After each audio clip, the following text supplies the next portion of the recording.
Bonjour et bienvenue dans cette vidéo dans laquelle je vais vous expliquer comment corriger un GPX qui trace des lignes droites comme vous pouvez le voir ici lors d'une importation avec un fichier KML ou lors d'une importation de base de données. Alors en fait, s'il s'agit d'une erreur dans le fichier. Il faut savoir que nous, quand on reçoit un fichier KML ou GPX, on relie tous les points ensemble dans un ordre qui est déterminé dans le fichier et que on relie automatiquement tous les points. Et donc si à un moment un point de fin et un point d'arrivée sont reliés entre eux, mais qu'on n'a pas l'information du tracé, on va le relier en ligne droite automatiquement.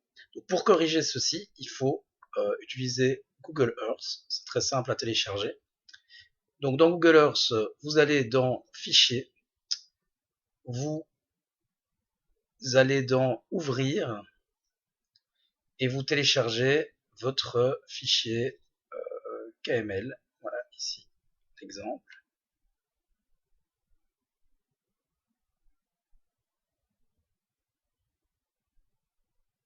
Voilà, donc ce fichier se trouve ici. Si vous cliquez pour ouvrir grand, vous allez voir que la trace elle existe en double en fait. Donc il y a deux soucis dans ce fichier. Le premier, c'est les points. Donc les points en fait sont toutes les infos parcours, toutes les étapes du circuit. Vous allez voir qu'il a créé automatiquement avec votre outil avec lequel vous avez dû exporter ce KML 160, ici le cas, dans ce cas-ci c'est 165 points. Donc il faut imaginer que quand vous allez importer le circuit dans le circuit déjà, si ça fonctionne, vous allez avoir 165 étapes sur votre circuit, ce qui n'a aucun intérêt. Le deuxième souci, c'est que cette trace est importée en double. On ne sait pas pourquoi, la trace y est deux fois. Donc, si par exemple je supprime la trace ici, on voit qu'elle est toujours présente.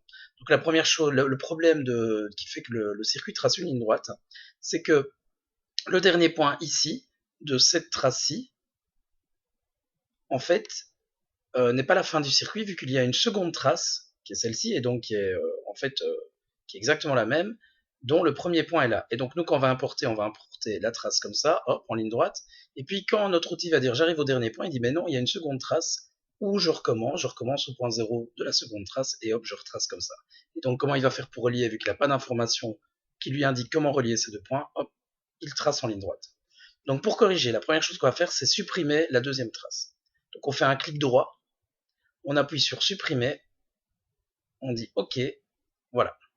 Donc déjà là, on n'a plus qu'une seule trace.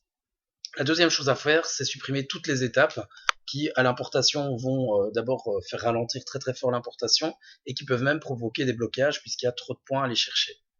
Donc on va faire la même chose, clic droit, on va supprimer tous les points, voilà. Et une fois que c'est fait, on va retourner sur la trace, ce qu'ils appellent la trace, et on va cliquer droit dessus et on va faire enregistrer le lieu sous.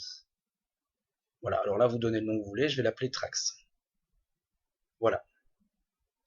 Donc je vais retourner dans mon compte. Je vais me déconnecter, puisqu'on était dans le compte de quelqu'un d'autre qui a le même problème que vous. Je vais me reconnecter sur un compte dans lequel je peux faire des modifications. Voilà. Je vais créer un circuit. Je vais importer ce circuit. Je vais choisir comme fichier le KML que je viens d'exporter, donc que je vais appeler Trax. Vous voyez, il est beaucoup plus léger d'ailleurs en poids. Je vais l'ouvrir. Envoyer le fichier. On va aller vérifier tout de suite comment il s'est importé. Et de fait, il n'y a plus de problème. Voilà, je vous souhaite une bonne continuation et une très bonne journée. Au revoir.